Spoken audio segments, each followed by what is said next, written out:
est-ce que ça vaut le coup d'investir en Suisse? Pourquoi investir en Suisse? Des questions que peut-être tu te poses. Aujourd'hui, on va parler de ça. Parler d'investissement, ça veut dire aussi parler des ETF. Je vais partager les meilleurs ETF pour investir en Suisse, selon moi. Déjà, pourquoi investir en Suisse? La Suisse est connue pour sa stabilité politique. On a une démocratie stable, peu de changements drastiques de régime. On n'est pas comme d'autres pays où les dirigeants politiques, les premiers ministres, les présidents changent de manière radicale. Un simple tweet ou juste une décision peut faire paniquer les marchés mondiaux et les faire fluctuer. En Suisse, c'est pas comme ça. Mais en général, plus de panique veut dire plus de risques. C'est assez simple. Ça veut pas dire qu'il faut complètement éviter d'investir dans des marchés volatiles comme les États-Unis. Bien sûr que non. Mais pour bien protéger un portefeuille, c'est quand même très utile d'avoir une exposition à la sécurité prévisible de la Suisse. Avec bien sûr aussi la stabilité du franc suisse, l'une des monnaies les plus stables au monde. En plus, si on veut investir en bourse en Suisse, on peut arriver à avoir 0% d'imposition. Si vous voulez, j'ai une vidéo sur ma chaîne qui explique en détail les 0% d'impôts en Suisse. Bien sûr, si tu es résident suisse. Mais si on pense de manière plus économique en général, le fait que les impôts en général soient plus bas en Suisse, en particulier l'impôt sur les sociétés, ça fait que c'est un pays attractif pour les entreprises et les multinationales qui viennent s'installer ici. Qu'est-ce que ça veut dire? Pourquoi je parle des entreprises qui viennent s'installer en Suisse? Des impôts plus bas veut dire que si les entreprises continuent à venir dans le pays, ça va entraîner une croissance continue. Un ETF, alors, qui suit les actions suisses, va donc bénéficier de cette croissance continue et c'est ce qu'on veut dans nos portefeuilles. Voilà, c'est clair. Si vous ne le savez pas, la Suisse est le hub mondial des institutions financières, les institutions bancaires les plus fiables. On a aussi un secteur de luxe le plus prestigieux du monde. Il y a même des marques qui mettent juste Genève ou Suisse à leur nom juste pour avoir ce tampon de fiabilité et de prestige. Et bien sûr, on a aussi un secteur de la santé très très puissant avec des entreprises géantes comme Roche ou Novartis. Donc on a plein de secteurs qui fonctionnent très très bien en Suisse. Même si la Suisse est un petit pays, quand tu investis dans un ETF suisse, tu bénéficies de cette bonne diversification entre les différents secteurs. C'est pas comme si la Suisse se spécialise juste dans la technologie, donc tu seras uniquement exposé à ce secteur-là. On a cette bonne diversification et encore, c'est ce qu'on veut dans notre portefeuille. Alors, comment investir en Suisse? Les ETF sont une bonne option. Quels sont les meilleurs ETF? Les ETF les plus performants en Suisse. Mais d'abord, comme les ETF suivent des indices, il faut d'abord comprendre quels sont les meilleurs indices en Suisse. Il y en a 4 que moi je veux te partager, les 4 que moi je préfère personnellement. Et on va commencer avec l'indice SPI, le Swiss Performance Index, qui regroupe beaucoup d'entreprises, donc quasiment toutes les entreprises cotées en Suisse. C'est plus de 220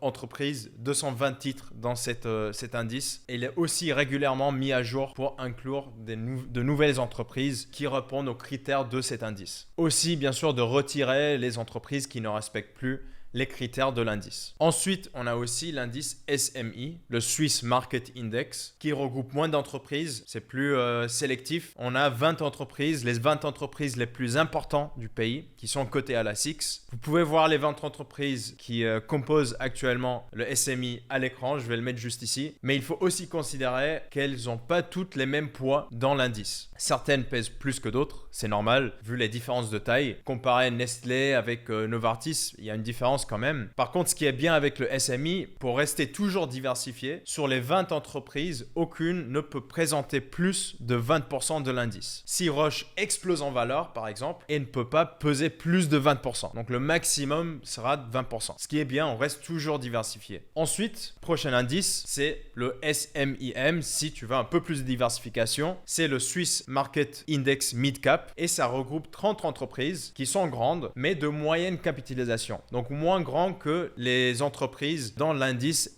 SMI. Ces entreprises sont souvent moins connues que les géantes du SMI comme Nestlé, etc. Mais les entreprises là sont souvent plus agiles, plus innovantes, avec plus de marge de progression que les grandes entreprises parce que à la fin elles sont moins établies. Beaucoup d'entre elles sont des leaders dans des niches industrielles ou des technologies assez spécialisées. Ça veut dire que c'est des entreprises qui sont très performantes mais peu médiatisées parce que elles sont moins grandes. En plus, historiquement, le SMIM a parfois surperformé le SMI sur certaines périodes parce que les mid-cap, donc les entreprises un peu plus petites, mais pas si petites que ça, peuvent profiter davantage des cycles économiques positifs, mais les plus grandes entreprises, ils profitent moins de ces cycles parce qu'ils sont déjà très grands, très établis. Donc, deux très très bons choix aussi. Et le dernier indice que je veux partager, c'est le MSCI Switzerland, MSCI Suisse, qui suit les 40 plus grandes entreprises suisses, plus que les 20 d'avant. Les ETF d'Amundi et d'iShares qui suivent cet indice ont rapporté en moyenne environ 8,4% par an sur les 10 dernières années, ce qui est pas mal comparé à la moyenne. Parce que historiquement, ces 4 indices rapportent en moyenne plus ou moins 6% par an sur les 15 dernières années. C'est des performances, 6%, ça peut paraître assez modeste, mais l'important, c'est aussi de considérer ils apportent moins de risques et moins de fluctuations que d'autres indices qui vont suivre d'autres marchés, d'autres pays, mais avec beaucoup plus de risques. 6% modeste, mais moins de risques. Quelque chose qu'on veut quand même dans notre portefeuille. Aussi, pour chaque indice, donc avant, je parlais des indices,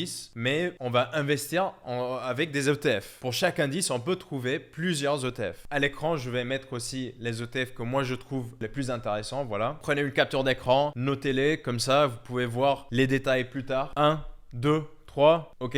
C'est bon. Maintenant, si tu débutes dans l'investissement et tu veux vraiment apprendre à gérer ton argent et à générer du patrimoine sur le long terme, c'est pour ça à la fin que tu regardes cette vidéo. Mais si tu veux aller plus loin, tu peux aller voir le lien dans la description pour apprendre comment appliquer une méthode hybride à ton portefeuille. Donc pas uniquement investir avec des ETF suisses, mais aussi avoir une méthode hybride pour performer plus et diversifier intelligemment parce que les ETF que j'ai montré juste avant sont très bien pour intégrer ces valeurs suisses qui peuvent vraiment renforcer la résilience de ton portefeuille. Mais pour aller plus loin, il faut quand même construire quelque chose de diversifié partout dans un portefeuille plus hybride. Donc voilà, regardez le lien dans la description, mais déjà les 4 indices et les ETF que j'ai partagés peuvent te donner de bonnes idées, je pense, comment commencer, comment choisir des ETF avec ces valeurs suisses si précieuses. Si ce contenu t'a plu, abonne-toi pour rien rater. Chaque abonnement m'aide vraiment à continuer à créer des vidéos pour la gestion de patrimoine en Suisse. Merci beaucoup et on se revoit pour une autre vidéo financière.